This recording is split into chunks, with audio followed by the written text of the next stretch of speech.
Paix à toi. Oui, mes amis, nous avons tous le choix. Un choix dans tout ce que nous faisons. Nous devons choisir dans chaque action ou décision de notre vie. Si on y regarde, on se rend compte qu'un choix est toujours laisser quelque chose de côté au profit d'autre chose.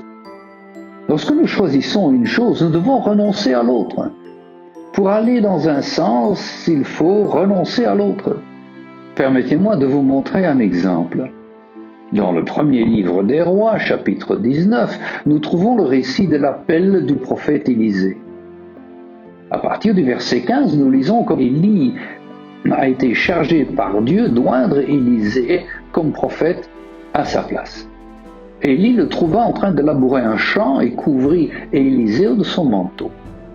À ce moment-là, Élisée savait que Dieu l'avait appelé à suivre les traces d'Élie, alors il demanda d'abord de retourner dire au revoir à ses parents.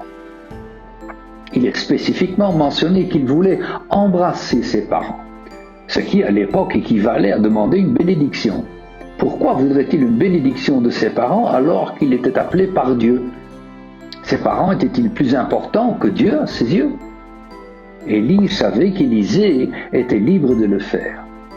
Cependant, il était possible qu'après l'avoir fait, il fasse le mauvais choix et ne suive pas Élie. C'est pourquoi Élie lui dit de retourner à son labour. Élisée répondit en préparant les bœufs pour un repas et après l'avoir mangé, il suivit Élie. Vous voyez, pour suivre l'appel de Dieu, Élisée dut renoncer à retourner dans sa famille. Il a dû faire le choix délibéré de suivre Élie comme son apprenti. Le mot renoncement a pour moi une connotation négative. Je préfère de loin comprendre le renoncement comme une décision positive vers une nouvelle direction. La façon de le voir est comme regarder un verre à moitié plein. Il pourrait être à moitié vide, il pourrait être à moitié plein.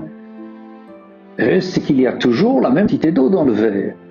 Quelle expression préféreriez-vous choisir? Si vous choisissez le côté lumineux ou positif, vous direz qu'il est à moitié plein. Cela dépend de la façon dont vous voyez cette décision. C'est comme l'eau dans le verre. Renonçons-nous? Je ne pense pas. À mon avis, nous choisissons plutôt un mode de vie bien meilleur, celui de Dieu. La conséquence de notre choix met-elle de côté les voies du monde? Oui, bien sûr. Nous quittons ou renonçons à toutes ces choses que le monde nous offre. Mais que de merveilles nous obtenons en échange? Il n'y a pas de comparaison possible. Nous devons toujours nous rappeler que Dieu nous a donné le libre arbitre. On a toujours le choix. Dieu nous donne toujours un choix. Dans Deutéronome 30, verset 19, le Seigneur notre Dieu le confirme. Voici ce qu'il dit. J'appelle aujourd'hui à témoin contre vous les cieux et la terre. J'ai mis devant toi la vie et la mort, la bénédiction et la malédiction. Choisis la vie, afin que tu vives, toi et ta semence. Ce verset signifie-t-il que si nous choisissons Dieu, nous renonçons à la mort et à la malédiction? Bien sûr que oui.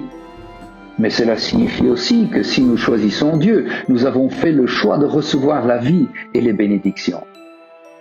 Si nous faisons cela, nous vivrons et nos descendants aussi. Ne vaut-il pas mieux envisager de renoncer de cette façon? Je le crois vraiment. J'espère que vous aussi le verrez ainsi. Que Dieu vous bénisse.